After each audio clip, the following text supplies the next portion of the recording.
वासुदेवाय। ओम नमो भगवते वासुदेवाय। ओम नमो भगवते वासुदेवाय। ओम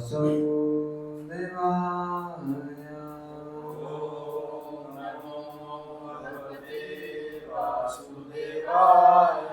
ओम नमो भगवते वासुदेवाय।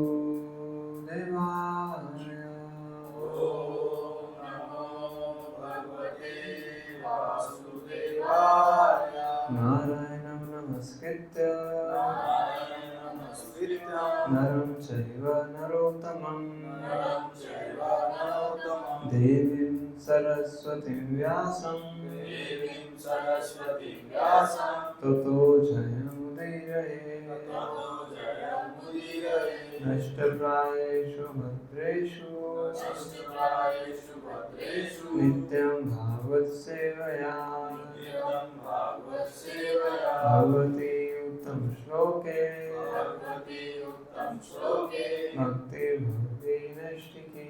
भक्ति भवति नैष्ठिकी। कृष्णाय वासुदेवाय कृष्णाय वासुदेवाय देवकी नंदनाय च देवकी नंदनाय च नन्दगोपकुमाराय नन्दगोपकुमाराय गोविन्दाय नमो नमः। गोविन्दाय नमो नमः। गोविन्दाय नमो नमः। गोविन्दाय नमो नमः। श्रीमद्भागवतम स्कंद 1 अध्याय 18 श्लोक संख्या 22 to 25 24 25 हम रिसाइट करेंगे। एकदा धनुरुद्यम्य विचरन् मृगयावने मृगान् अनुगतः शान्तः क्षुधितस्त्रिषितो वृषम् जलाशयम् अचक्षाना प्रविवेशतमाश्रमम् ददर्श मुनिम् आसीनम् शान्तं मिलितलोचनम् एकदा धनुरुद्यम्य विचरन् मृगयावने मृगान् अनुगतः शान्तः क्षुधितस्त्रिषितो वृषम् जलाशयम् अचक्षाना प्रविवेशतमाश्रमम् ददर्श मुनिम् आसीनम् शान्तं मिलितलोचनम् एकदा धनुरुद्यम्य विचरन् मृगयावने मृगान् अनुगतः शान्तः क्षुधितस्त्रिषितो वृषम् जलाशयम् अचक्षाना प्रविवेशतमाश्रमम् ददर्श मुनिमासीनम् शान्तं मिलितलोचनम्। तो एक एक करके उच्चारण करेंगे, मतलब एक ही ओटे को दोनों नहीं करने हैं, एक करना है। एकदा धनुरुद्यम्य विचरन् मृगयावने शान्तः क्षुधितस्त्रिषितो वृषम् जलाशयम् चक्षाना प्रविवेशितमाश्रमम् ददर्श मुनिमासीनम् शान्तं मिलितलोचनम्।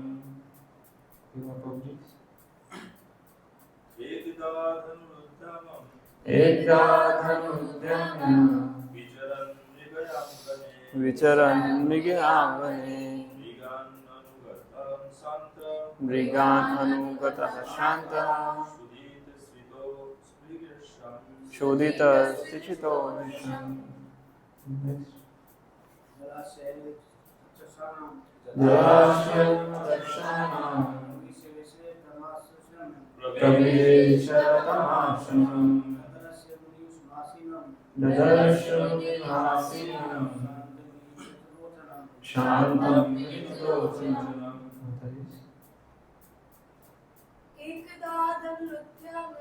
एकदा धनुरुद्यम्य विचरन् मृगयावने मृगान् अनुगतः शान्तः क्षुधितस्तिषितो वृषम्। जलाशयं चक्षाणां प्रविवेशितमाश्रमम् ददर्श मुनिमासीनं शान्तं मिलितलोचनम्।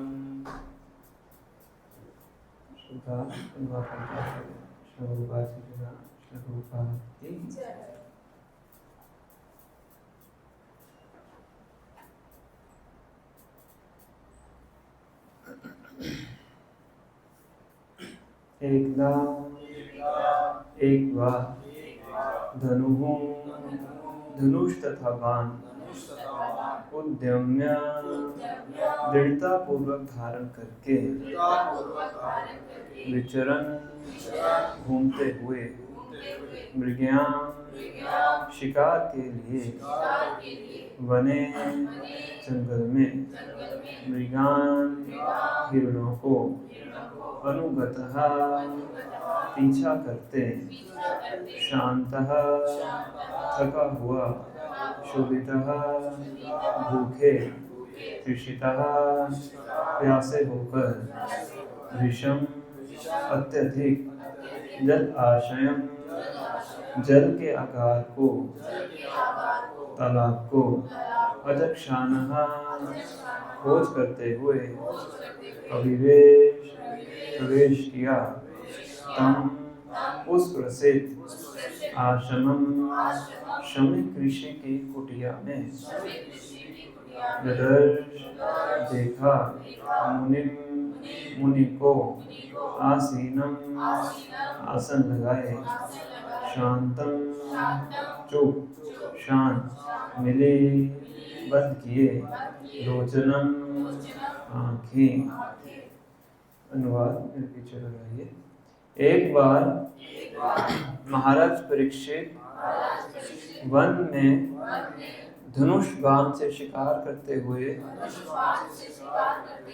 हिरणों का पीछा करते करते अत्यंत थक गए और उन्हें अत्यधिक भूख तथा प्यास लग गई। जलाशय की खोज करते हुए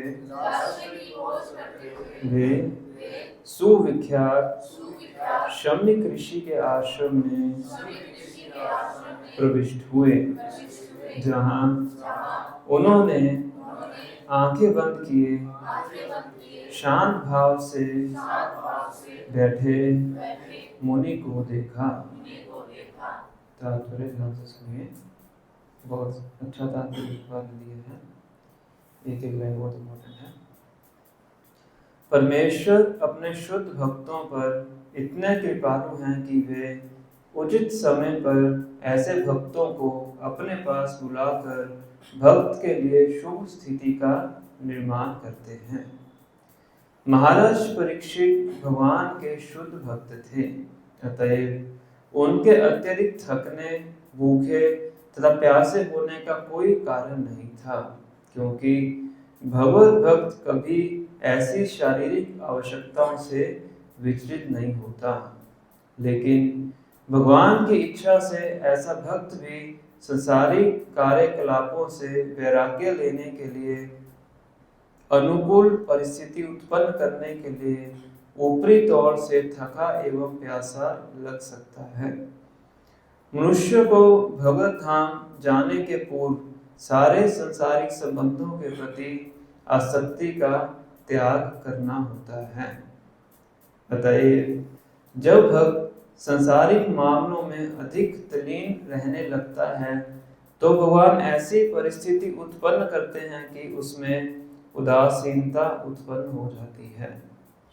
परमेश्वर अपने शुद्ध भक्त को कभी भूलते नहीं, भले ही वह तथाकथित संसारिकता में व्यस्त क्यों ना हो। कभी कभी वे भीषण परिस्थिति उत्पन्न कर देते हैं। ध्यान से सुनिए इसको। कभी कभी वे भीषण परिस्थिति उत्पन्न कर देते हैं और भक्त को सारी संसारिकता से वैराग्य लेने के लिए विवश हो जाना पड़ता है। भक्त भगवान के संकेत को समझ लेता है, लेकिन अन्य लोग इसे प्रतिकूल एवं निराशाजनक मानते हैं।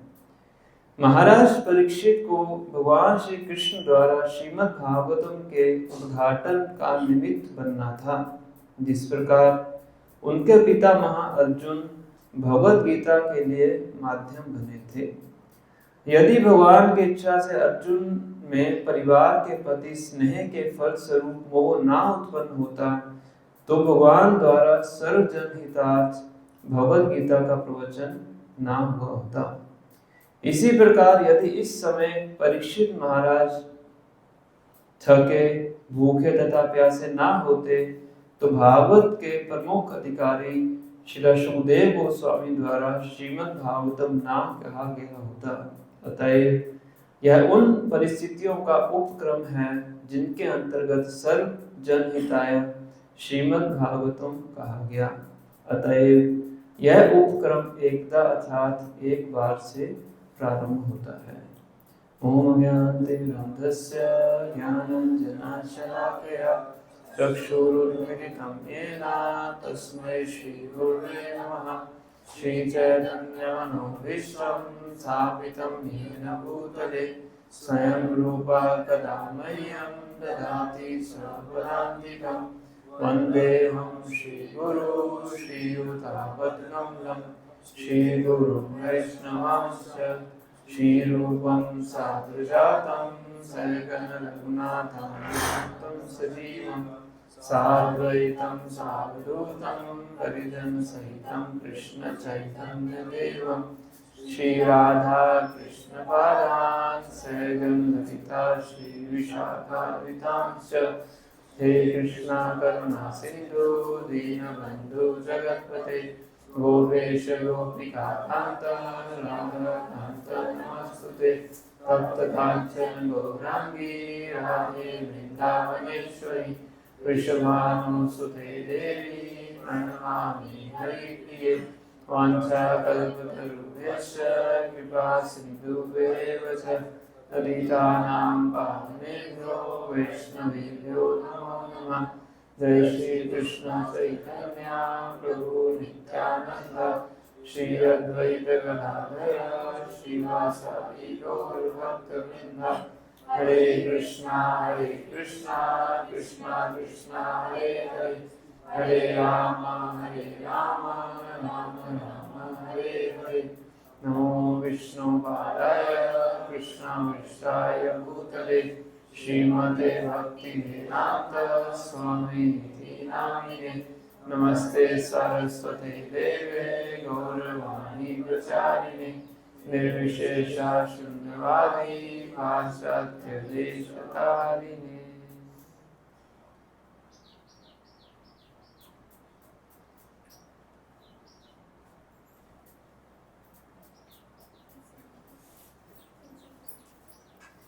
हरे कृष्ण। आप सब भक्तों का हार्दिक स्वागत है।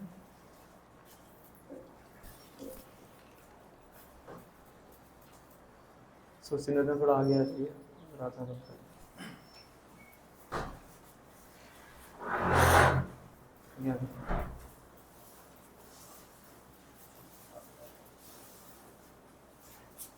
तो आज हम पढ़ रहे हैं प्रथम स्कंद अध्याय 18 श्लोक संख्या 22 से श्लोक संख्या 25 तक। 24 और 25 हमने दोहराया है, 22 और 23 हम एक बार पढ़ेंगे, फिर हम चर्चा करेंगे।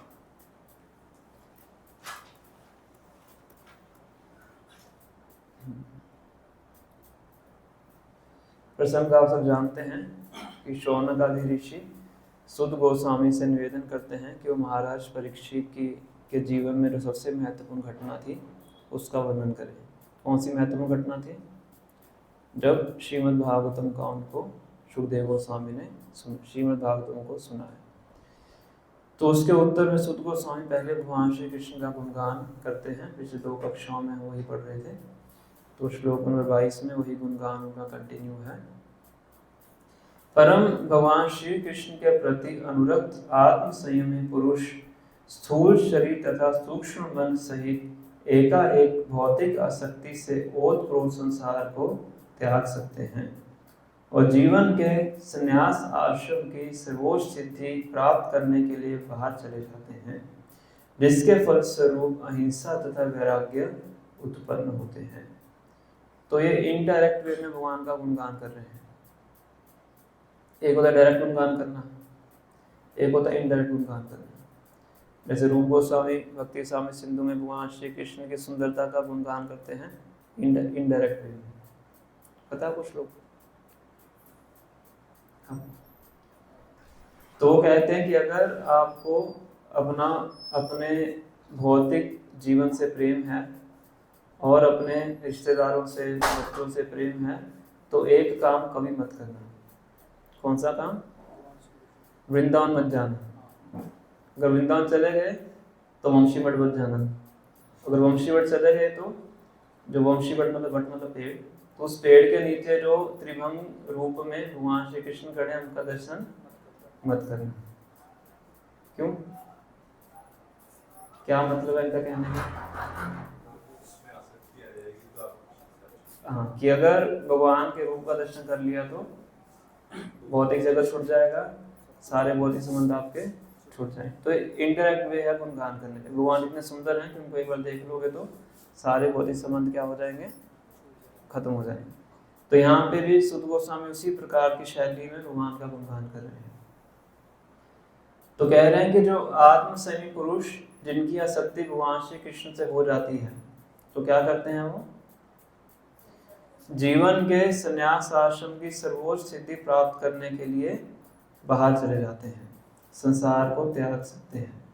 मतलब जिनके प्रति आसक्ति विकसित करने से कोई सेल्फ कंट्रोल बन सकता है, तो वो खुद कितने सेल्फ कंट्रोल्ड होंगे, समझे?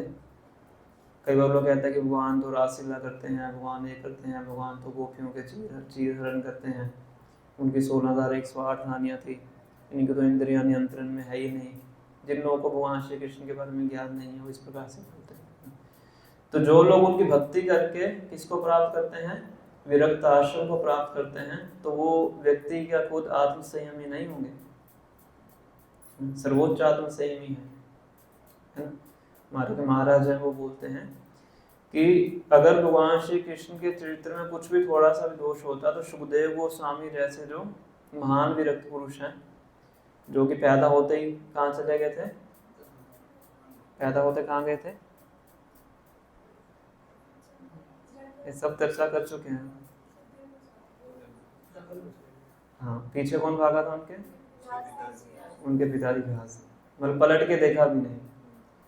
तो वही सुखदेव गोस्वामी जो बड़े बड़े ऋषि मुनि हैं, पूरे ब्रह्मांड से आए थे, उन सब ऋषि मुनि के आगे क्या कर रहे हैं? भगवान की रासलीला का वर्णन कर रहे हैं।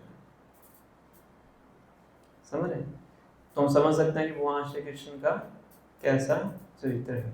तो इस प्रकार से वो भगवान का गुणगान कर रहे हैं कि जो आत्म संयमी पुरुष स्थूल शरीर तथा सूक्ष्म मन सहित एकाएक भौतिक आसक्ति से ओतप्रोत संसार को त्याग सकते हैं।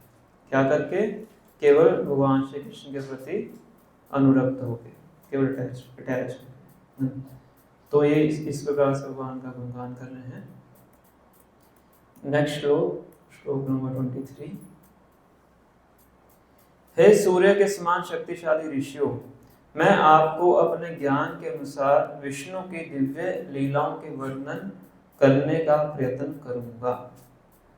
ऐसा नहीं कह रहे मैं करूंगा, क्या करूंगा? प्रयत्न करूंगा। तो ये भक्तों का आपस में बात करने का तरीका है।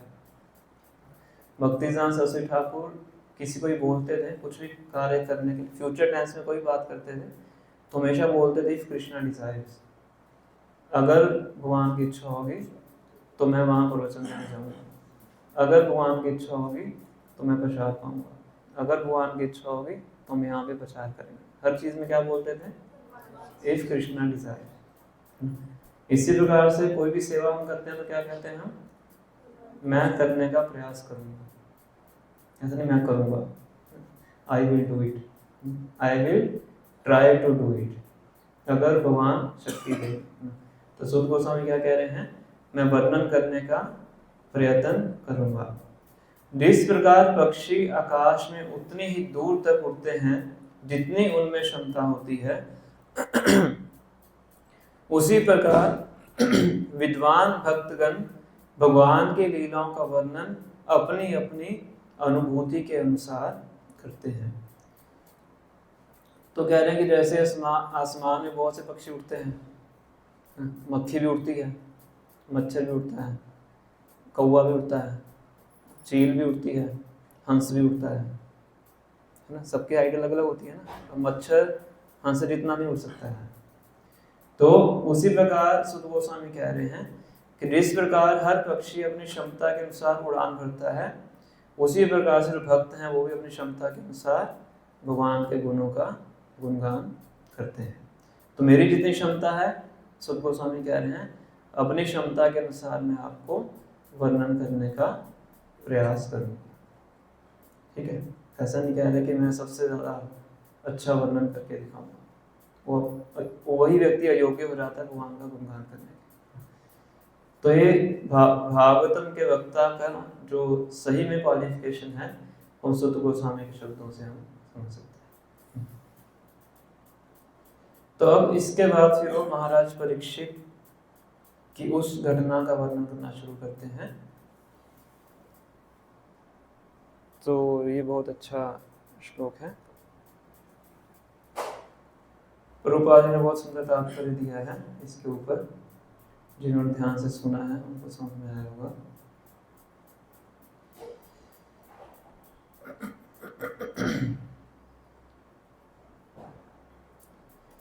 तो महाराज परीक्षित जब पांडव सब रिटायरमेंट लेके जा चुके होते हैं, द्रौपदी, कुंती महारानी, पांचों पांडव जा चुके होते हैं, किनको राजा बना के, महाराज परीक्षित को राजा बना के। महाराज परीक्षित बहुत अच्छे तरीके से अपने राज्य का संचालन कर रहे होते हैं। तो एक बार की घटना है कि वो शिकार करने के लिए वन में प्रवेश करते हैं। अब क्षत्रियों का कर्तव्य होता है शिकार करना, उसके बहुत से कारण बताए गए हैं। पहला कारण तो यह है कि उनको युद्ध भूमि में मारकाट करनी पड़ती है, तो उसके लिए उनको प्रैक्टिस करनी पड़ती है।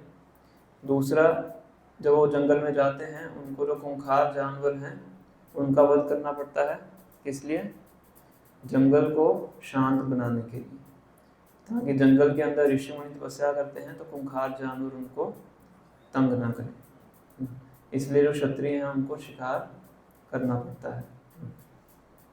इसलिए बाद में वहाँ पर आश्रम स्वीकार करके तपस्या करके अपने पाप कर्मों से वो छुटकारा भी प्राप्त करते हैं। तो परीक्षित महाराज इसी प्रकार से जंगल में जाते हैं और किसी कारणवश उनको बहुत ज़्यादा क्या लगती है, भूख, प्यास और थकान।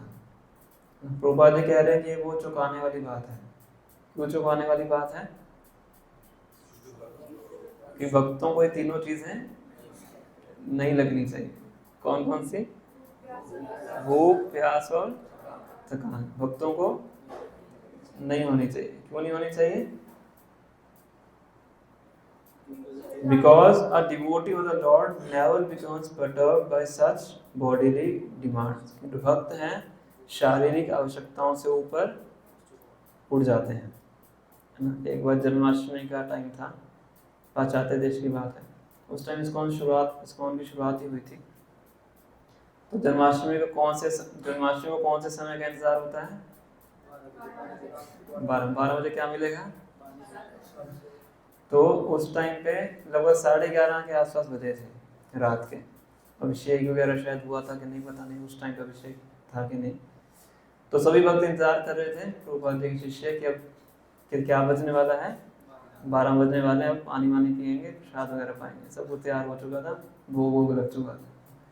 तो वो बस सबको बुलाते हैं, सन्यासी भी होते हैं, कि अब हम क्या करेंगे, हम कृष्णा बुक पढ़ेंगे। ठीक है, चलो एक आधा चैप्टर पढ़ना होगा, पढ़ लेते हैं, आधा घंटा भी है। तो सेकंड चैप्टर शुरू करते हैं। कौन सा second chapter? Second, third, birth of Lord Krishna, third नहीं, सेकंड है। एनीवेज, तो भगवान श्री कृष्ण का जन्म, ये जो है हम पढ़ेंगे। सही टाइम है, 12 बजे भगवान का जन्म होने वाला है। तो सही बैठते हैं, पढ़ते हैं तो देखते हैं चैप्टर पूरा हो गया, तो सबके अंदर प्रसन्नता हो जाती है। अब चैप्टर पूरा हो गया, अब क्या करेंगे? प्रसाद में। प्रभुपाद क्या बोलते हैं? नेक्स्ट चैप्टर तो अगला चैप्टर पढ़ते हैं, तो अगला चैप्टर खत्म होता है, फिर क्या सोचते हैं? चलो अब तो बहुत हो गया, इससे ज़्यादा तो चलो नहीं होगा। फिर प्रभुपाद क्या बोलते हैं? Next chapter. ऐसे करते करते 2 घंटे बीत जाते हैं। कुछ तो बेचारे उम्मीद ही छोड़ देते हैं कि चलो आज तो कुछ नहीं मिलने वाला है, और कल को भी क्या है? कल फिर फास्टिंग है 12 बजे से, प्रभुपाद जी का आविर्भाव दिवस है। तो प्रभुपाद जी अपना आराम से बैठ के सुन रहे थे और बहुत ही आनंद में थे। उन्होंने तो फास्ट रखा था प्रभुपाद ने, और प्रभुपाद तो 75 प्लस थे, और जितने शिष्य बैठे थे सब 20 प्लस थे। पर प्रभुपाद को कोई भी चीज़ सता नहीं रही थी, क्योंकि शुद्ध भक्त होते हैं और शारीरिक आवश्यकताओं से बिल्कुल ऊपर होते हैं। तो इस प्रकार से प्रभुपाद लिख रहे हैं कि ऐसा महाराज परीक्षित को होना नहीं चाहिए था, पर फिर भी उनको हुआ है। उसके पीछे क्या कारण है, उसके ऊपर हम थोड़ा विस्तार से चर्चा करने का प्रयास करें। तो वो शिकार करने जाते हैं, थक जाते हैं, अब जंगल में पानी को ढूंढते हैं, पानी उनको प्राप्त नहीं होता है। पानी को ढूंढने के चक्कर में उनको एक कुटिया दिखाई पड़ती है। वो कुटिया किनकी थी? शमीक ऋषि की थी। उनके बेटे का नाम श्रृंगी था और ऋषि का नाम था शमीक ऋषि। तो उनकी कुटिया में प्रवेश करते हैं इस आशा से कि मुझे कुछ वहाँ पे पानी वगैरह प्राप्त हो जाए, क्योंकि एटिकेट भी है कि राजा आया है तो उनको आपको आवश्यकताएं देनी है। पर जब वहाँ पे जाते हैं तो क्या देखते हैं? शमीक ऋषि बिल्कुल आंखें बंद करके आसन में बैठ के ध्यान में लीन है। ठीक है, ये यहाँ पे वर्णन किया गया है। साधारणतः ऐसा बोला जाता है कि कोई भी घर में गेस्ट आए उसको उसी प्रकार से ट्रीटमेंट देना चाहिए जैसे कि आपके गुरु घर में आए। खास करके ब्राह्मणों के लिए ऐसा बोला जाता है। अतिथि किसको बोलते हैं? अतिथि, अतिथि जिसके आने की कोई तिथि नहीं है। ऐसा नहीं फोन करके आ रहा है, वो तिथि नहीं है। तिथि मतलब जो बिना बताए आता है और जो एक रात रुकता है।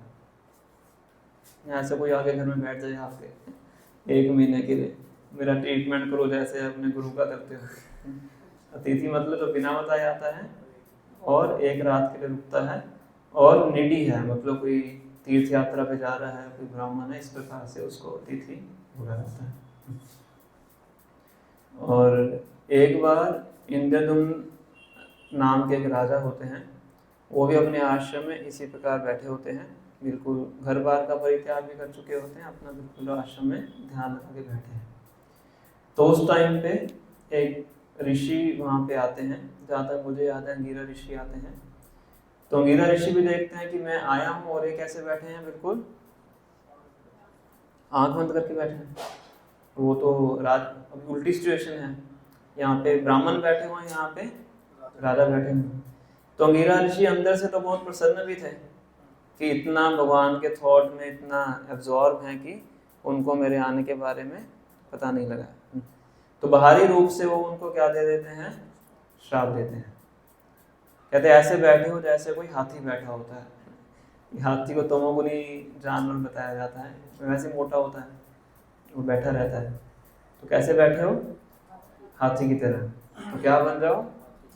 हाथी बन जाओ। तो कौन बनते हैं वो? गजेंद्र बनते हैं। गज इंद्र, हाथियों के राजा बनते हैं। तो बाहरी रूप से श्राप है, पर आंतरिक रूप से गिरिराज जी सोच रहे थे कि अगर ऐसे ही करेंगे भी, अच्छा करने में बहुत समय लग जाएगा, तो इनके प्रोसेस को क्या करना चाहिए, फास्ट फॉरवर्ड करना चाहिए। तो कई बार जो महान भक्त हैं श्राप भी देते हैं, उसके पीछे भी कुछ अच्छा उद्देश्य होता है। एक और चर्चा करेंगे हम। तो फिर इंद्रद्युम्न महाराज क्या बन जाते हैं, गजेंद्र बनते हैं। फिर गजेंद्र की कथा हम सब जानते हैं कि एक ही जीवन में वो शरीर सहित भगवान के धाम को वापस चले जाते हैं। पॉइंट क्या डिस्कस कर रहे हैं हम, कि कोई अतिथि आए तो उसका सत्कार करना चाहिए। अब प्रभुपाद जी, क्योंकि एक नया प्रसंग शुरू हो रहा है, तो प्रभुपाद जी का एक तरीका है, कोई भी नया प्रसंग शुरू होता है तो उसको समराइज फॉर्म में पहले उसका वर्णन करते हैं। तो सिद्धांतिक रूप से प्रभुपाद जी तात्पर्य में इसका वर्णन कर रहे हैं, जो कि हम सब भक्तों के लिए बहुत ही महत्वपूर्ण है। तो इसमें मुख्यतः 4 पॉइंट्स हैं जो मैंने सोचा जिस पे हम थोड़ा सा चर्चा करेंगे। पहला है कि भगवान श्री कृष्ण अपने भक्तों के ऊपर किसी भी प्रकार से कृपा कर सकते हैं। कृपा, नॉर्मली हम कृपा किसको समझते हैं, पहले हम भौतिकवादी स्तर पे सोचते हैं। जो भौतिकवादी व्यक्ति है, भक्ति से उसका कोई लेना देना नहीं है, उसके लिए कृपा का क्या मतलब है, धन वगैरह मिल जाए, है ना। हम भक्ति करने का प्रयास कर रहे हैं, हमारे लिए कृपा का क्या मतलब है, अगर हमने कुछ किया हो और तब हमें कुछ मिला हो तो उसे कृपा कहते हैं। वो तो चलो कृपा है, मतलब कृपा का हमारे लिए मतलब क्या है, किसको कहेंगे कि मेरे ऊपर भगवान की कृपा होगी।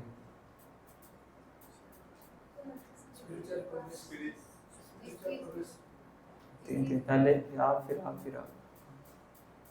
स्पिरिचुअल प्रोग्रेस अगर होता है, स्पिरिचुअल प्रोग्रेस बहुत बड़ा शब्द हो गया।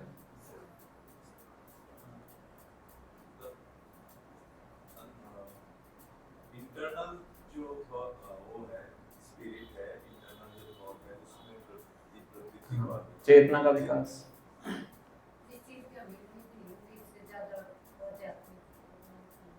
हाँ, मुझे उम्मीद ही नहीं थी कि मैं कभी 16 माला तक पहुंच पाऊंगा। 16 माला तक पहुंच गया तो कृपा होगी। तो ये तो होगी डायरेक्ट कृपा, स्पिरिचुअल प्रोग्रेस हो गई, आंतरिक विकास हो गया। आपको जो आपने कभी सोचा नहीं था कि मैं भागवतम पढ़ पाऊंगा, तो मैंने भागवतम पढ़ लिया, तो ये समझ में आता है। पर भगवान कई बार कृपा उल्टे तरीके से भी कर सकते हैं। जैसे प्रभुपाद जी मंदिर में गए थे, तो उस मंदिर में दर्शन किए, तो पुजारी ने गलती से भगवान को बांसुरी उल्टी पकड़ा दी, उल्टी बांसुरी पकड़ा दी, समझ। तो प्रभुपाद के सर्वेंट थे शायद, कोई थे, तो उन्होंने पुजारी को बोला कि बांसुरी सीधी करो। प्रभुपाद कहते क्या दिक्कत है, भगवान उल्टी बांसुरी भी तो बजा सकते हैं, भगवान कुछ भी कर सकते हैं, उल्टी बांसुरी भी बजा सकते हैं। तो भगवान हमारे ऊपर उल्टे तरीके से भी कृपा कर सकते हैं, जिस तरीके से हमने कभी सोचा भी ना। तो सिमिलर केस यहाँ परीक्षित महाराज का है। जो 3 चीजें आपने बताई, तीनों में से कुछ भी नहीं हुआ, उनको क्या मिलेगा, श्राप। कौन सा श्राप मिलेगा, 7 दिन में मृत्यु हो जाएगी, कैसे, सांप के काटने से। अब ये कैसी कृपा है, तो भगवान यहाँ पे क्या करेंगे, उल्टी बांसुरी बजाएंगे, उल्टी बांसुरी। ये भी क्या है, भगवान की कृपा है। प्रभुपाद जी लिख रहे हैं कि जो शुद्ध भक्त है वो भगवान के संकेत को समझ आता है, पर जो भक्त नहीं है वो उसको बहुत विकट परिस्थिति मांगता है। तुम्हारे जीवन में कुछ विकट परिस्थिति आ रही है, तो अगर हमारी चेतना उत्कृष्ट है तो उसको हम क्या समझ पाएंगे, भगवान का सिग्नल समझ पाएंगे। अगर हमारी चेतना उत्कृष्ट नहीं है तो उसको क्या समझेंगे हम, विकट परिस्थिति समझेंगे। ठीक है। तो एनीवे, जो हम चर्चा कर रहे हैं पॉइंट, कि भगवान अपने भक्तों के ऊपर किसी प्रकार से कृपा कर सकते हैं। प्रभुपाद आत्मा में कह रहे हैं कि जब कोई भक्त भौतिकवादी जीवन में बहुत आसक्त हो जाता है, अब स्टेटमेंट ही सेल्फ कॉन्ट्राडिक्टरी है, स्टेटमेंट कॉन्ट्राडिक्टरी है कि नहीं, क्या कॉन्ट्राडिक्शन है, सरल आ रहे थे वो सिंपल है। जब कोई भक्त एक भौतिकवादी जीवन में आसक्त हो जाता है, ये स्टेटमेंट सेल्फ कॉन्ट्राडिक्टिंग क्यों है? भक्त भी है और आसक्त भी है, स्टेटमेंट कॉन्ट्राडिक्टिंग। अगर भक्त है तो आसक्त नहीं होना चाहिए, अगर आसक्ति है तो वो भक्त नहीं है ना। पर फिर भी अगर कोई मान लो अच्छे स्तर का भक्त है भी, या उसकी एस्पिरेशन है कि वो अच्छा भक्त बनना चाहता है, समझ रहे, उसकी इच्छा है कि मैं अच्छा भक्त बनना चाहता हूँ, पर किसी वजह से आसक्त है, छोड़ नहीं पा रहा है। अब परीक्षित महाराज तो भगवान के भक्त हैं, उनको गर्भ में आके भगवान ने उनकी ब्रह्मास्त्र से रक्षा की थी, उसमें कोई डाउट है नहीं। पर अब राज्य चला रहे हैं, एडमिनिस्ट्रेशन कर रहे हैं, तो सब कुछ करना पड़ता है ना। को चोर को चक्कों से भी डील करना पड़ेगा, आपको लड़ाइयाँ भी करनी पड़ेंगी, डिप्लोमेसी भी आपको करनी पड़ेगी, सब कुछ करना पड़ेगा। तो उसमें क्या पूरी तरह से एब्जॉर्ब भी हैं, पर शुद्ध भक्त भी हैं। तो अब उनको कैसे वहां से निकाला जाए, उसका भगवान ने पूरा अरेंजमेंट किया है। तो अगर कोई भक्त ऐसा है, उसकी इच्छा भी है और भक्त है भी, पर किसी वजह से छोड़ नहीं पा रहा है, जैसे भक्ति सिद्धांत सरस्वती ठाकुर महाराज एग्जाम्पल देते हैं कि बंगाल में बताते हैं कि जब किसी की मैरिज होती थी तो लोग पूरी नौका में बैठ के बारात लेके जाते थे। तो एक बार क्या कि दिन की मैरिज थी, तो सबने सोचा कि रात को बारात लेके जाएंगे, रात को निकलेंगे, नदी में बैठेंगे तो सुबह तक पहुंच जाएंगे। तो सारी बारात क्या हो जाती है, एक नौका में पूरी भर के बैठ जाती है, और नाविक बैठ जाता है, वो चलाना शुरू करता है, और सभी ठंडी ठंडी हवा चल रही होती है, सब सो जाते हैं। और सुबह उठते हैं, सोचते हैं कि पहुंच गए होंगे, तो सुबह उठते हैं तो क्या देखते हैं, वहीं पे हैं। क्यों? नहीं, वो तो चला रहे हैं ना, उसने वो जो लंगर लगाया होता है ना, उसको लंगर बोलते हैं, वो खोला ही नहीं, एंकर उसको हटाया नहीं, तो रस्सी वहीं पे बंधी हुई है, पूरी रात वो भी चला रहा है और वो भी सब सो रहे हैं, पर हैं कहाँ पे, वहीं पे। तो ऐसा कई बार भक्तों के जीवन में भी हो सकता है, भक्ति कर रहे हैं, सब कुछ कर रहे हैं, पर क्योंकि आसक्ति कहाँ पे अभी भी, लंगर अभी भी हमारा अटका हुआ है, तो सब कुछ कर रहे हैं पर आगे नहीं बढ़ पा रहे। तो उस केस में भगवान क्या करते हैं, भगवान ऋषि महाराज को बताते हैं, यस्य अहम अनुगृह्णामि हरिष्ये तद्धनम शनि। तो जिस चीज से उसकी आसक्ति है उसको खत्म ही कर देते हैं, समझ रहे? किनके साथ? जो अच्छे स्तर का भक्त है और आगे बढ़ना चाहता है। प्रभुपाद जी कहते मेरे साथ भी ऐसा हुआ था, प्रभुपाद जी मेरी फैक्ट्री को पूरी आग लगा दी, खत्म ही कर दी। तो जो उस स्तर का भक्त है, बढ़ना चाहता है, अच्छे स्तर का भक्त है, तो जिस छोटी सी आसक्ति के कारण वो अटका हुआ है, तो भगवान क्या कर देते हैं, उसको खत्म कर देते हैं। फिर आगे भगवान श्लोक बोलते हैं कि जब मैं उसका धन छीन लेता हूँ, तो जितने भी लोग उसके साथ चिपके हुए हैं, जितने भी रिश्तेदार उसके साथ चिपके हुए हैं, धीरे धीरे करके सब चले जाते हैं। कि सब क्यों चिपके हुए हैं? धन के कारण, है ना। और फिर उसको भौतिक जगत का असली रूप पता चलता है, तो फिर वो मेरे पास, उसके पास और कोई चारा बचता ही नहीं मेरे पास आने के बजाय। ठीक है, तो ये भगवान हर किसी के साथ नहीं करते हैं, किसके साथ करते हैं? जो आगे बढ़ना चाहता है पर किसी वजह से अटका हुआ है। तो इस तरीके से प्रभुपाद यहाँ पे वर्णन कर रहे हैं कि ये परीक्षित महाराज के साथ जो हुआ है वो क्या है, ये भगवान की कृपा है, डायरेक्ट कृपा नहीं है, इनडायरेक्ट कृपा। इनडायरेक्ट है तो डायरेक्ट ही, पर उस तरीके से नहीं है जिस तरीके से हम सोच सकते हैं, है ना। कि हमारी सोच अलग है, भगवान की सोच क्या है, एब्सोल्यूट लेवल पे है। ऐसा भागवतों में एक और प्रसंग आता है, महाराज अंग नाम के भक्त थे, तो उनके बेटे थे जिनका नाम था वेन। तो जो वेन थे बहुत ही दुष्ट व्यक्ति थे, जो छोटे थे बच्चों के साथ खेलते थे, खेल में हार जाते थे, बच्चों को उठा के नदी में गिरा के मार देते, छोटे होते हुए। बड़े हो गए तो क्या करेंगे? तो जो बड़े हो जाते हैं उनका उत्पाद इतना इतना ज़्यादा भीष्म हो जाता है, इतनी कंप्लेंट्स आती हैं, बहुत कुछ करते हैं। तो एक दिन रात को अंग महाराज सोचते हैं कि ये तो बहुत अच्छा मौका है मेरे लिए, क्या करने का? घर का परित्याग करने का। तो रात को घर छोड़ के चले जाते हैं, सब कुछ छोड़ के चले जाते हैं कि अब मेरा समय, मेरी जो उम्र आ गई है वो ये सब मसलों को सुलझाने की नहीं है। तो ना घर परित्याग करके वन में जाके वानप्रस्थ आश्रम स्वीकार कर देते हैं। प्रजा को जबरदस्ती वेन को राजा बनाना पड़ता है। वो इतना गलत तरीके से शासन करते हैं कि ब्राह्मण आके उनका एक वर्ड उच्चारण करते हैं, उसी से उनका वध कर देते हैं। और अलग कथा है। तो पॉइंट क्या है कि जब भगवान किसी भक्त के ऊपर कृपा करते हैं तो उस प्रकार से उसका डीलिंग करते हैं ताकि वो भक्ति में आगे बढ़ सके। इसलिए गोपाल जी भगवद गीता के 8वें अध्याय में लिखते हैं, Krishna consciousness is the safest, surest and quickest path. कौन सा है? Safest, surest and quickest. Safest क्यों है? क्योंकि हम भगवान के हाथ में हैं, सेफ हैंड्स में है, इसलिए क्या है? सेफ है, गिरने का डर नहीं है। भागवत में बोला गया है कि अगर कोई भक्त मान लो अपनी भक्ति के स्तर से नीचे गिर भी जाए, किसी कारणवश कुछ ऐसा हो भी जाए, तो वो एक साधारण भौतिकवादी व्यक्ति की तरह नहीं गिरता है। उसके गिरने में और एक साधारण भौतिकवादी व्यक्ति के गिरने में क्या होता है? अंतर होता है। क्योंकि गिरता भी कैसे है? वो भगवान के हाथों में ही गिरता है। तो उसको खड़ा होने के लिए कुछ और करने की आवश्यकता नहीं है। खड़ा होने के लिए उसको क्या करना है? जो पहले कर रहा है वही करना है। ठीक है, पहले क्या करते हैं?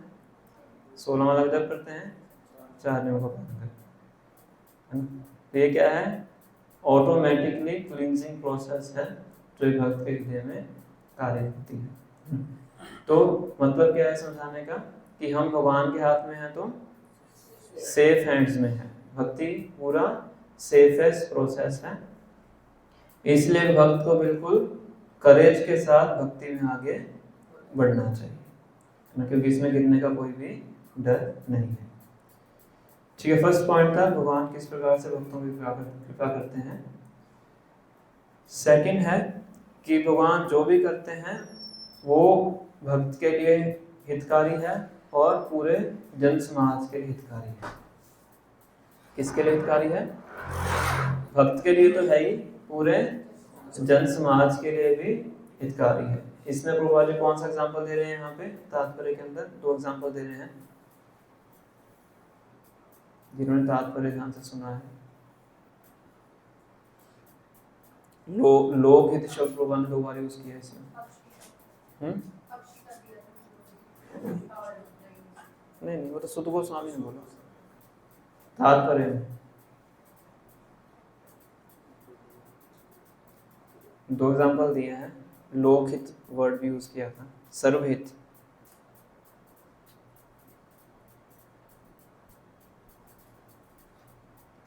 एक है भगवद गीता, दूसरा भागवतम।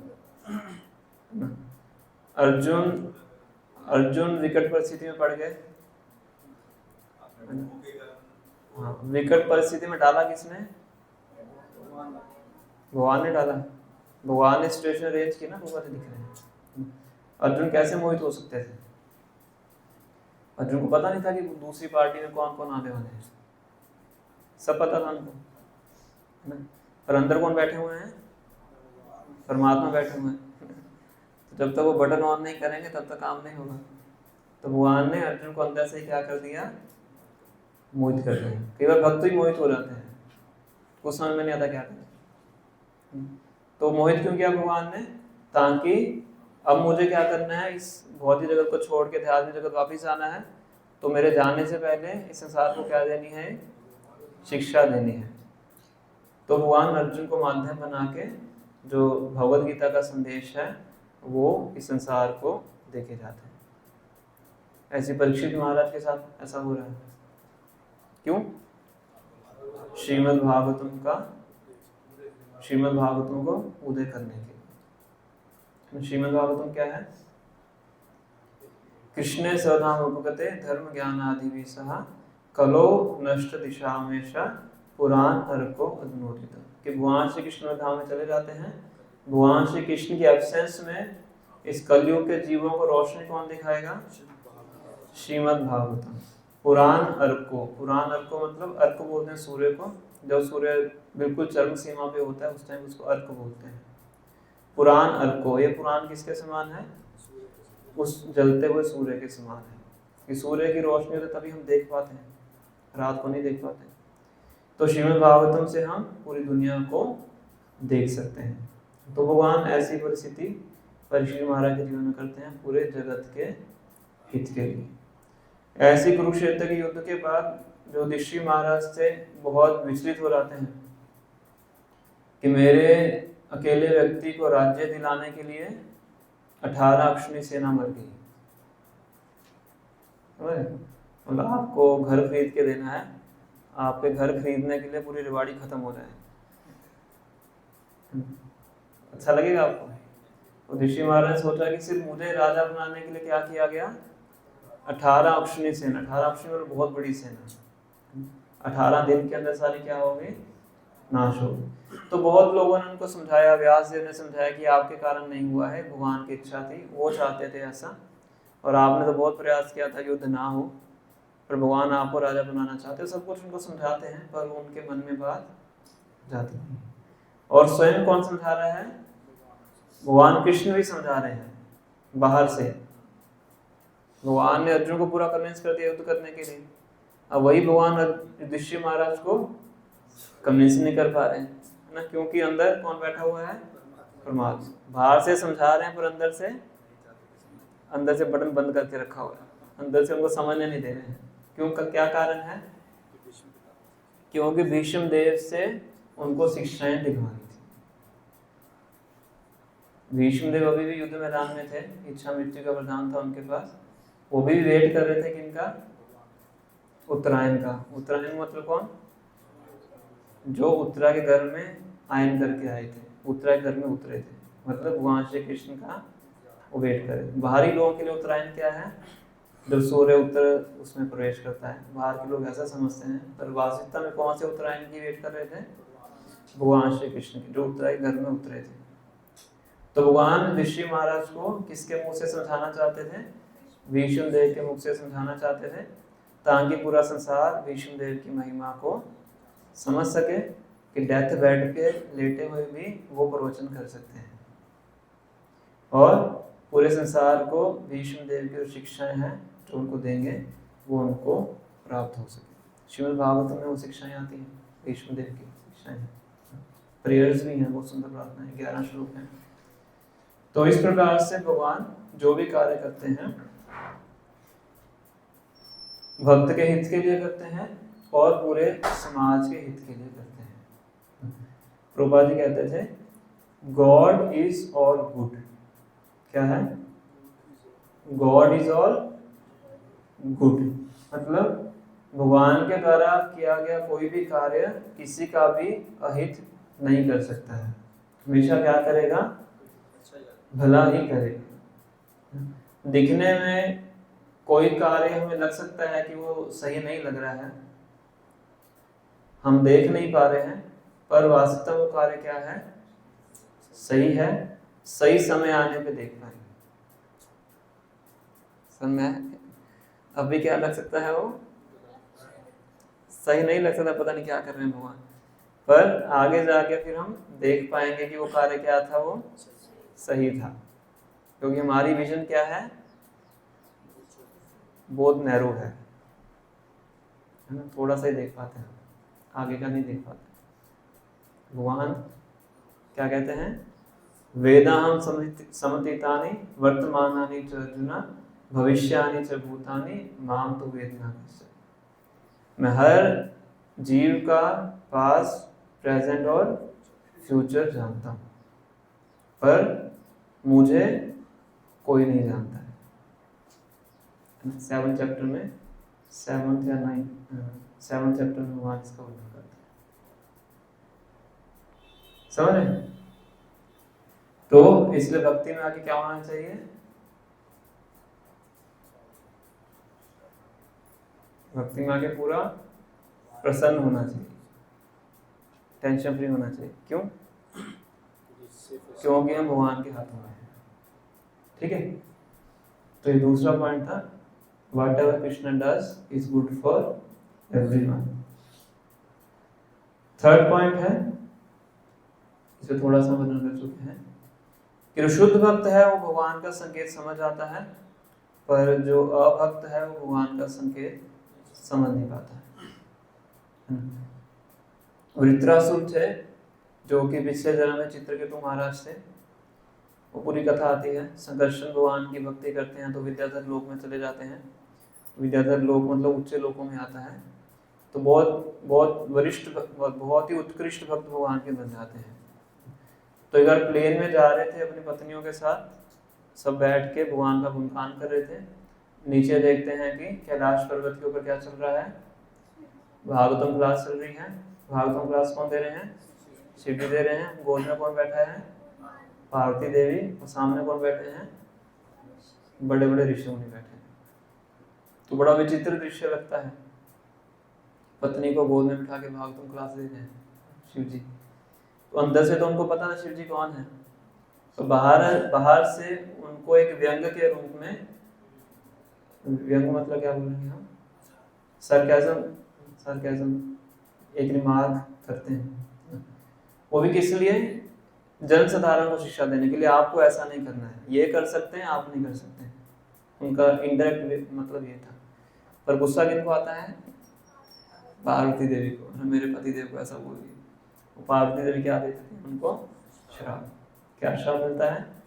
कि असुरों जैसा कार्य कर रहे हो तो असुर बन जाओ। शिव जी बैठ के मुस्कुरा रहे हैं, पूरा सब कुछ चल रहा है। शिव जी अपना, जब धीर व्यक्तियों की बात की जाती है सबसे धीर कौन है? शिव जी है। पर चित्रकेतु महाराज क्या करते हैं? अपने प्लेन से उतरते हैं, पार्वती देवी को दंडवत प्रणाम करते हैं और चुपचाप वहां से चले जाते हैं। वो क्यों चले जाते हैं? क्योंकि उनको पता है कि भगवान ने ये कार्य किया है मेरे जीवन में, निश्चित रूप से क्या होने वाला है? इसका कुछ अच्छा रिजल्ट निकलने वाला है। अब बाहर से सोच सकते श्राप मिल गया, इतना अच्छा जीवन जी रहे थे, उच्च लोकों में प्लेन में घूम रहे थे। कौन सा प्लेन? सोने का बना हुआ, बिना पेट्रोल के चलता है। ऊपर के लोकों में जो प्लेन है वो मन से चलते हैं, हीरे ज्वाला सोने से चलते हैं। इतना अच्छा जीवन जी रहे थे ना, इतना अच्छा शरीर था, सुंदर शरीर था, सब कुछ था। पर अब क्या बन जाएंगे? असुर बनेंगे।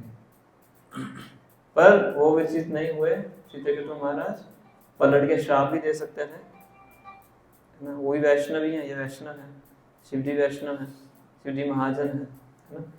पर कुछ नहीं, उन्होंने ऐसा किया, केवल अपना उतरे, दंडवत प्रणाम किया, उसको स्वीकार किया श्राप को और चले गए। श्राप भोगने के लिए एक तरह से चले जाते, क्योंकि भगवान के संकेत को वो समझ। और शिव जी बिल्कुल प्रसन्न थे। शिव जी तो और ज्यादा इतने प्रसन्न हो जाते हैं कि उनके गुणगान में श्लोक उच्चारण करना शुरू कर देते हैं। किनके गुणगान में? चित्रकेतु महाराज के गुणगान, है ना, कि देखो नारायण के भक्त कैसे हैं। उनको चाहे स्वर्ग में जाना पड़े, उनको चाहे नरक में जाना पड़े, उनको चाहे मुक्ति प्राप्त हो जाए, तीनों उनके लिए क्या है? एक समान। नारायण परः सर्वे नाकुत विद्यते नरक अवर्ग स्वर्गेषु अपि तुल्यार्थ दर्शिना। तीनों की तुलना क्या है उनके लिए? एक समान। तो आपने नरक में भेज दिया, उनको नरक ही है, असुर बनेंगे। वित्रासुर मतलब जिनके शरीर से पूरा ब्रह्मांड ढक जाए। वृत्र मतलब कवर कर ले, इतना बड़ा उनका शरीर था।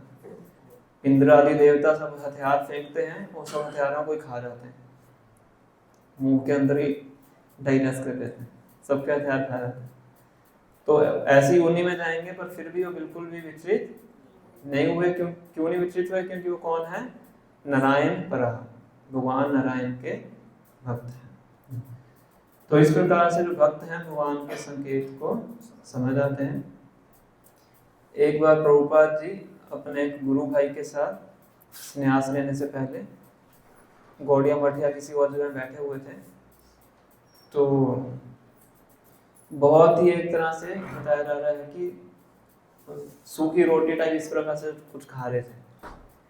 तो कोई व्यक्ति आता है, ऊपर देख के थोड़ा सा उसको बड़ा अजीब सा लगता है, दो बुजुर्ग व्यक्ति बैठे हुए हैं और ऐसे ऐसे कुछ खा रहे हैं, तो अपना ऐसे करके वो चला जाता है। तो गोपाल जी अपने गुरु भाई को बोलते हैं कि देखो वो आके हमें देख के वो चला गया, पर इसको ये नहीं पता है कि चैतन्य महाप्रभु ने मेरे लिए भविष्य में क्या सोचा हुआ है। समझ रहे? तो जो भगवान का भक्त होता है वो भगवान के संकेत को समझ आता है, पर जो अभक्त है वो नहीं समझ पाता है। तो इस प्रकार से थर्ड पॉइंट था। फोर्थ पॉइंट है कि भगवान किस तरीके से अपने भक्तों का गुणगान करते हैं।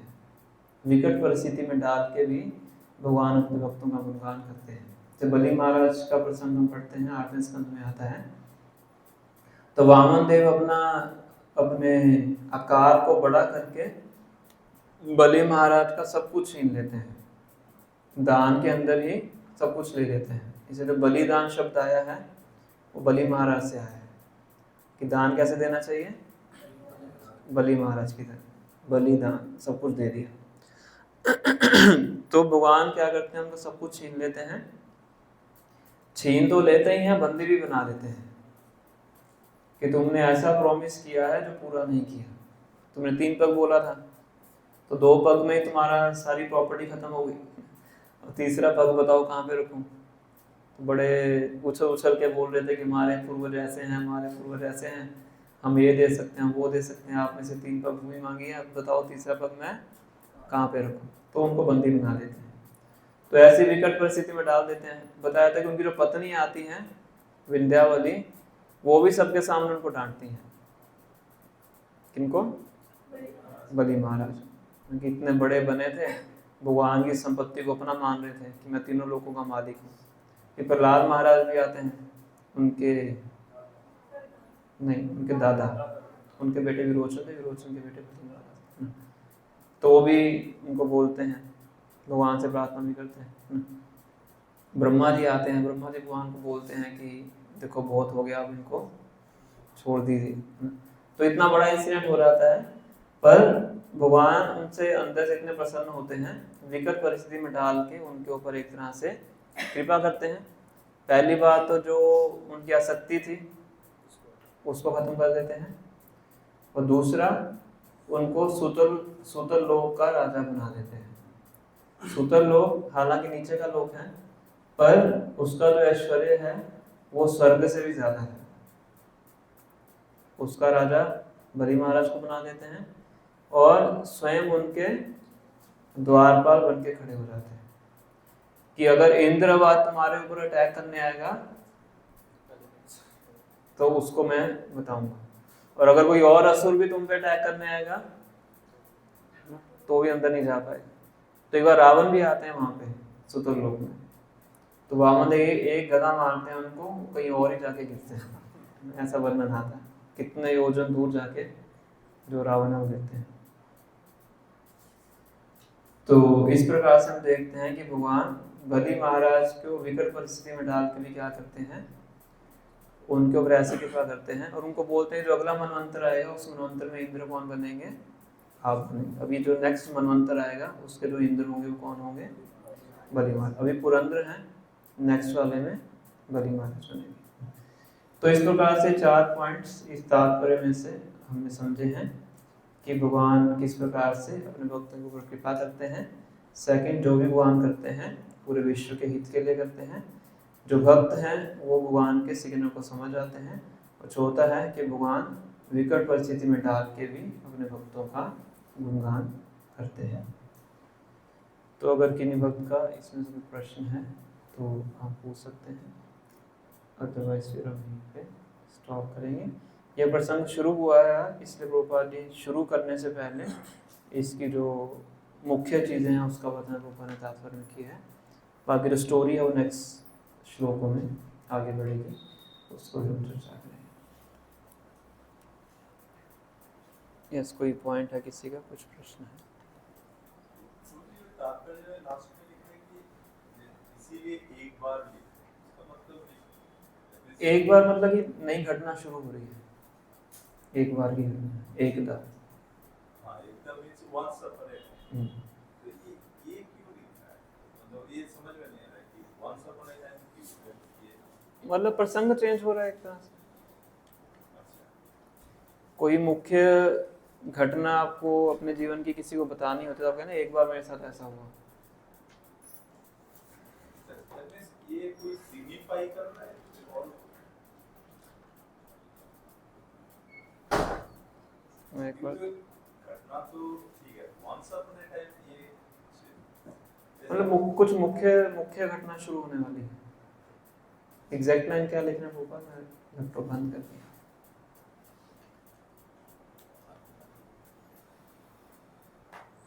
इंग्लिश में पढ़ते हैं एक बार। जैसे एक जाति जो वंस अपॉन ए टाइम,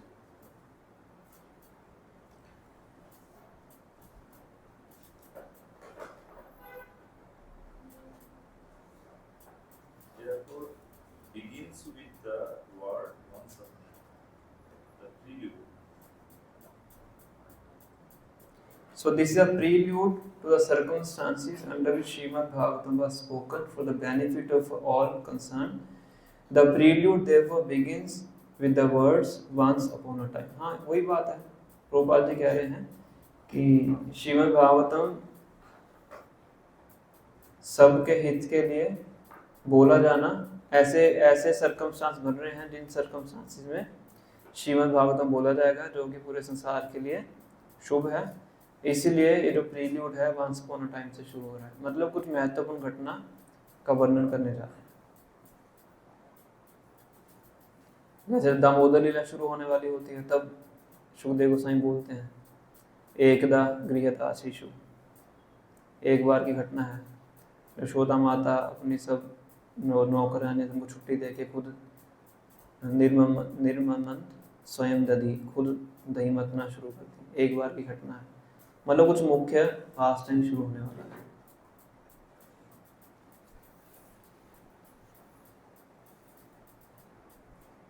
मुख्य क्या है? श्रीमद् भागवतम का उदय होना।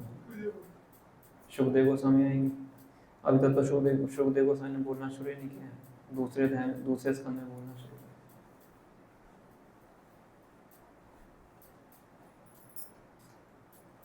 मुझे परीक्षित महाराज का भी कोई पास्ट टाइम रहा है क्या? जैसे हमने जो भी भक्त आए शुभ भक्त में कोई ना कोई पास्ट टाइम है, उनके बारे में कभी नहीं सुना। पिछला जीवन हो सकता है, मुझे आइडिया नहीं, मतलब वर्णन नहीं है, कभी सुना भी नहीं है। मैं भी किसी पुराण में कुछ तो होगा ही पास कनेक्शन, तभी भगवान ने रक्षा की।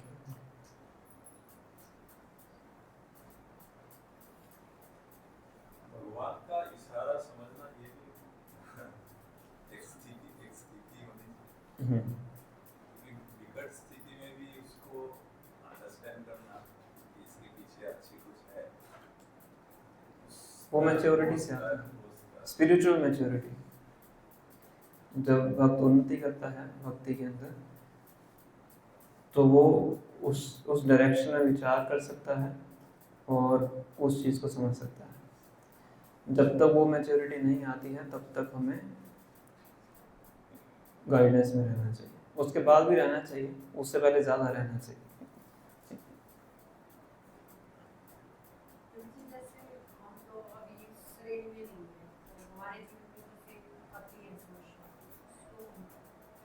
तो उस केस में एक चीज़ का ध्यान रखना चाहिए कि जैसे मान लो कोई व्यक्ति नदी में डूब रहा है, तो किसी तरीके से किसी ने नौका में से उसको रस्सी फेंक दी, किसी रस्सी को पकड़ लो और बस पकड़े रखना। मैं नौका को शोर पे लेके जा रहा हूँ, किनारे पे लेके जा रहा हूँ, तो नौका पहुँचेगी किनारे पे, वही पहुँच जाए। और नौका आगे चल रही है, उसने रस्सी को पकड़ा हुआ है और नदी की लहरें तो भी उसको पुश करेंगी, पर उसको क्या ध्यान रखना है? बस रस्सी को पकड़ के रखे। कितनी भी लहरें आए, तूफान आए, रस्सी को पकड़ के रखेगा तो पार कर सकता है। तो हमारे लिए रस्सी क्या है?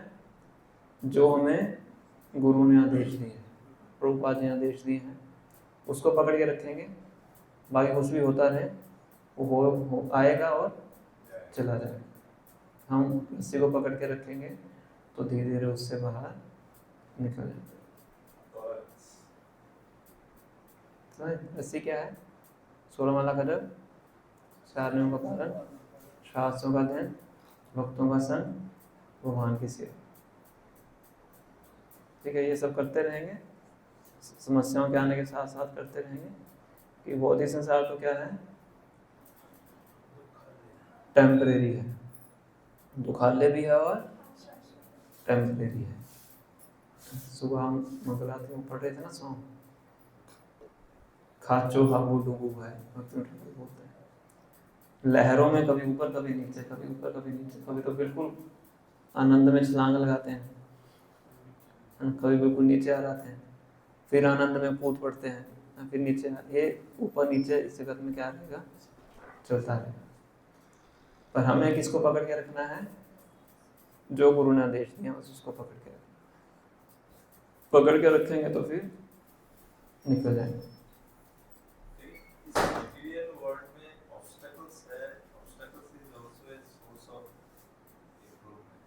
हाँ, जो ऑब्स्टेकल से बाहर होता है उसके लिए बोलना सुनना आसान है, जो ऑब्स्टेकल के अंदर होता है उसके लिए बड़ा कठिन होता है।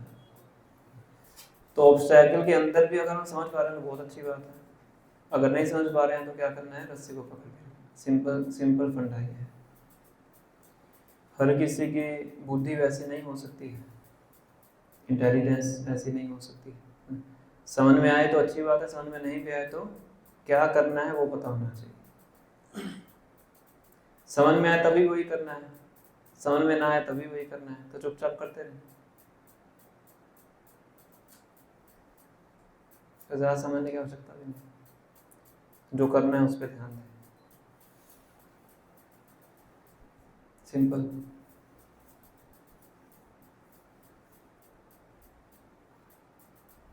समस्या तो है, संसार बहुत समस्या है, पर ये अच्छी बात है कि टेम्परेरी है। ये अच्छी बात है, बहुत ही जगह टेम्परेरी है तो अच्छी बात है, अगर परमानेंट हो जाए तो है ना, मुश्किल है कि नहीं। तो भगवान ने जो भी बनाया है सोच समझ के बनाया है, तो इसलिए अपना कर्तव्य करते रहें, स्पिरिचुअल ड्यूटीज़, मटेरियल ड्यूटीज़ सब करते रहें, और धीरे धीरे फिर हम इसमें से बाहर निकल पाएंगे। अहम तरिष्यामि दुरंत पारम, एक भक्त बोलते हैं। तरिष्यामि मतलब तैर के पार कर लेंगे, दुरंत मतलब जिसको पार करना बहुत ही कठिन है, पर भगवान की भक्ति से सरलता से पार उसको किया जा सकता। थोड़ा सा हमें सहनशील और हम्बल, रिस्पेक्टफुल, जो 4 चीज़ें चैतन्य माँ को बताते हैं, तीनादपि सुनिचेनाथ और सुना अमानी ना मान दे, ये 4 क्वालिटीज़ कल्टीवेट करेंगे आसानी से तैर के चले जाएंगे।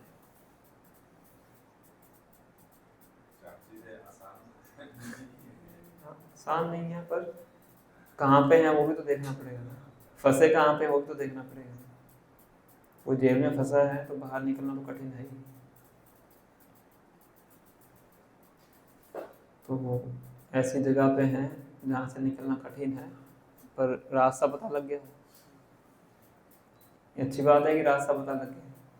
मान लो कि जंगल की आग में फंस गया है, उसको किसी ने बोला कि ऐसे सीधा जाओ, ऐसे ऐसे टर्न करके ऐसे ऐसे सिर्फ चलते रहो तो जंगल की आग से बाहर निकल जाओ, तो एक बहुत बड़ी कृपा है। तो सब उसको क्या करना है? चलना है। थोड़ी हीट लगेगी, थोड़ी स्किन बर्न होगी, बार बार जल जाएंगे, पर क्या करना है? उसको चलना है। संसार दावन लोग, शुरुआत यहाँ से होती है। जंगल की आग, जलेंगे तो सही, पर बाहर निकल जाएंगे। ठीक है, जलना भी अच्छा है, जितना जलेंगे उतना जल्दी भागेंगे। दुर्वासा मुनि भाग रहे थे, सुदर्शन चक्र की आग लग रही तो अपना भाग रहे थे। तो अगर नहीं चलेंगे तो फिर हो सकता है यहीं पे बैठ जाएं कंफर्टेबल होके। भक्ति दास सदी ठाकुर महाराज लिखते हैं, one who is favoured by God will find his path threaded by thorns। क्या है मतलब इसका? जिसके ऊपर भगवान की सेम कृपा है वो अपना रास्ता कैसे देखेंगे? कांटों से भरा हो। और वही बात है कि उसको भगवान की कृपा के रूप में कैसे देखना है।